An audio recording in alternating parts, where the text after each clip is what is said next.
Hello and welcome friends. आज की जो ये वीडियो है वो माइक्रोसॉफ्ट एक्सेस एसक्यूएल को लेकर के है और एक क्वेरी है। अब क्वेरी क्या है समझिएगा। क्वेरी के अंदर जो है हमें 2 या 3 यूनिक आइडेंटिटी रखनी है। अब ये कैसे पॉसिबल होगा कि 2 या 3 एसक्यूएल क्वेरी से जो है यूनिक आइडेंटिटी बनाई जाए।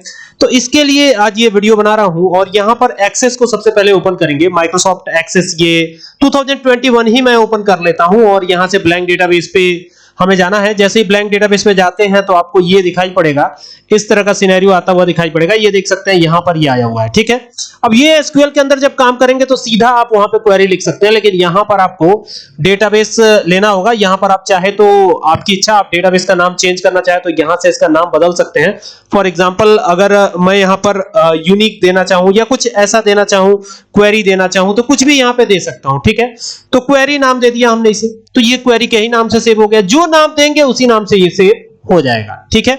तो ये डेटाबेस है हमारा टेबल 1 नाम से आया है बाय डिफॉल्ट, ठीक है। लेकिन आप यहां से जाएंगे क्वेरी बनाने के लिए तो एक टेबल की तो फिलहाल हमें कोई जरूरत नहीं, क्योंकि टेबल व्यू में काम ही नहीं करना हमें तो क्वेरी बनानी है। तो यहां से क्रिएट पे जाके और फिर क्या करना है, यहां पे बहुत सारे ऑप्शन दिखाई देंगे, कंफ्यूज मत होइएगा। यहां से आपको क्वेरी डिजाइन पे जाना है। तो क्वेरी डिजाइन पे जैसे जाते हैं तो आप देखेंगे कि यहां पर आपको एसक्यूएल नजर आ जाएगा, ठीक है। अब जैसे एसक्यूएल नजर आएगा तो क्लिक कर दीजिएगा। क्लिक करने के बाद यहां से समस्या प्रारंभ होती है। टेबल एक बनानी है तो यहां क्या लिखेंगे, क्रिएट कमांड का यूज करेंगे। टेबल बनाने के लिए हमेशा क्रिएट कमांड का यूज करते हैं, ठीक है। चाहे एसक्यूएल हो या माइक्रोसॉफ्ट एक्सेस एसक्यूएल हो या एसक्यूएल सर्वर हो या माई एसक्यूएल हो या कोई और भी डेटाबेस क्यों ना हो, फॉक्स प्रो ही क्यों ना हो, कोई भी डेटाबेस हो, आप टेबल बनाने के लिए क्रिएट कमांड का ही यूज करते हैं। तो क्रिएट टेबल लिख दिया है हमने और क्रिएट टेबल लिखने के बाद यहां पर टेबल का नाम देना है। तो हमारे केस में टेबल का नाम क्या है, हमारे केस में टेबल का नाम है स्कूल, ठीक है। तो ये स्कूल दे दिया हमने, ब्रैकेट को ओपन करा हमने और ब्रैकेट को ओपन करने के बाद यहां पर अब हमें देना है सबसे पहले रोल नंबर। तो देखिए रोल नंबर तो अपने आप में एक यूनिक आइडेंटिटी होती है, ठीक है। तो रोल नंबर और इसका डेटा टाइप क्या रख दिया हमने, इंट रख दिया। और चूंकि इंट रख दिया है और यहां पर क्या करेंगे, प्राइमरी की, ठीक है। ये हम इसे प्राइमरी की बनाएंगे, लेकिन आपको ये पता है कि एक टेबल में एक से ज्यादा प्राइमरी की हो ही नहीं सकती, एरर आ जाएगा तुरंत, ठीक है। ये मैंने पहले बताया भी है, दिखाया भी है। तो यहां पर हमें आधार नंबर भी देना है। रोल नंबर के बाद उसी स्टूडेंट का जिसका कि रोल नंबर हम डालेंगे उसी का आधार नंबर भी देना है। तो यहां पे आधार आईडी करेंगे ना, आधार ADHAR, आधार आईडी, आधार नंबर भी कर सकते हैं। तो ये आधार नंबर कर दिया। अब यहां पर आप देखेंगे कि आधार नंबर का डेटा टाइप हम क्या रखेंगे। तो यहां पर मैं रखता हूं आधार नंबर का डेटा टाइप कैर रख देता हूं या वैर कैर रख देता हूं। तो ये रख दिया वैर कैर, यहां पे देख सकते हैं ये वैर कैर रख दिया है और इसकी साइज 14 रख लेते हैं, ठीक है। और इसके बाद इस ब्रैकेट को क्लोज करके कॉमा लगाएंगे।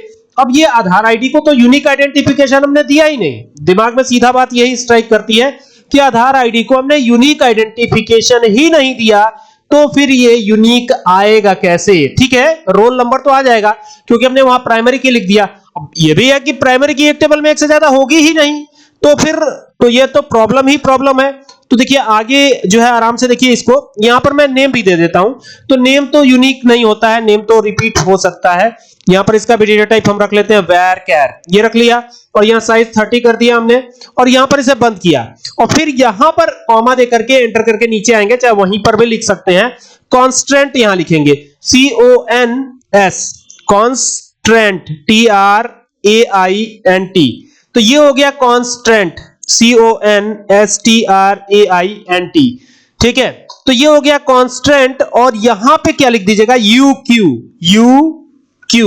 ये लिख दिया हमने, ठीक है। तो ये एक यूनिक आइडेंटिफिकेशन होता है। और यहां पे क्या करेंगे, लिख देंगे आधार क्यू, ये हमने लिख दिया आधार क्यू, ठीक है। और ये आधार क्यू लिखने के बाद आधार आईडी कर देंगे, आधार क्यू नहीं बल्कि आधार आईडी दिया था ना ऊपर, सॉरी आधार क्यू नहीं, आधार नंबर दिया था, नंबर। तो ये नंबर लिख दिया हमने और इसको हमें रखना है यूनिक। तो यहां पे एक कीवर्ड यूज करेंगे यूनिक, UNIQUE, ये हो गया यूनिक। और यूनिक रखने के बाद किसको यूनिक रख रहे हैं, तो आधार आईडी को। तो यहां पे लिख देंगे आधार, ADHAR आधार, और आधार आईडी नहीं है बल्कि नंबर है, तो नंबर ही लिखेंगे। तो ये आधार नंबर लिख दिया हमने, बंद कर दिया इसको। ये काम हो गया। अब एंटर करके नीचे आइए और इस ब्रैकेट को क्लोज करके टर्मिनेशन दे दीजिए, यानी कि आपको दे देना है सेमीकोलन। अब ये पूरी क्वेरी आप देख सकते हैं, पूरी क्वेरी इस तरीके से लिख दी गई है। और अब इसको एक बार चलाएंगे, देखते हैं कि इसमें कुछ होता है या नहीं, ये क्वेरी रन करती है या नहीं। तो यहां से रन पे क्लिक किया, जैसे ही रन पे क्लिक किया तो आपने देखा कि यहां पर स्कूल नाम से टेबल बन गई है। ये टेबल आपको दिख रही होगी, ठीक है। अब इसके अंदर रिकॉर्ड इंसर्ट हम डायरेक्टली करेंगे टेबल में जाकर के, सीधा टेबल को ओपन करते हैं, ये आ गए, ठीक है। और यहां पर जब हम आते हैं तो रोल नंबर तो यूनिक ही रहेगा, जैसे 1 कर दिया यहां पर। तो आधार नंबर अब डालना है, तो आधार नंबर जितने भी अंकों का होता हो, तो ये एक आधार नंबर हमने कर दिया। आप देख सकते हैं ये आधार नंबर दिया, इसको मैं इरेज करता हूं। 1 2 3 4 5 6 7 8 9 10 11, ठीक है। ये मान लीजिए आधार नंबर है, 11 तक दे दिया है, ठीक है।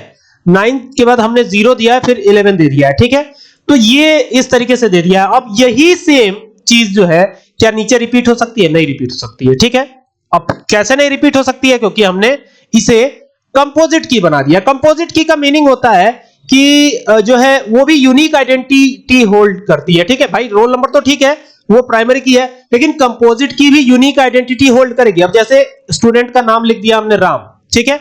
और अब यहां पर आते, ये तो यूनिक ही होगा, जब भी होगा तो प्राइमरी की तो यूनिक ही होगी, ठीक है। भले ये वाली की जो है, यानी कि यहां पे देखिए, ये मैं दोबारा से लिख रहा हूं, ये मैंने लिख दिया। अगर मैं यहां पे 12 लिख देता हूं तो कोई दिक्कत नहीं है, लेकिन प्राइमरी की तो यूनिक होगी ना, तो फिर वहां 1 एक्सेप्ट नहीं करेगा। आप जैसे ही नाम डाल के एंटर करना चाहेंगे तो ये एक दिक्कत आएगी आपको, ये कहेगा कि डुप्लीकेट वैल्यू आप एंटर कर रहे हो, डुप्लीकेट वैल्यू एक्सेप्टेबल नहीं है।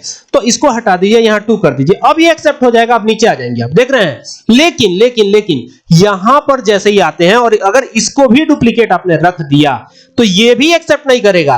देखिए ये कह रहा है डुप्लीकेट वैल्यू आपने डाली है इंडेक्स। अब ये दिखा जरूर रहा है प्राइमरी की, लेकिन हमने इसे प्राइमरी की तो बनाया नहीं, क्योंकि प्राइमरी की बनाने के लिए हमें प्राइमरी की नाम का कीवर्ड लिखना होता है। इसे हमने बना दिया कंपोजिट की। क्या बना दिया? Composite key.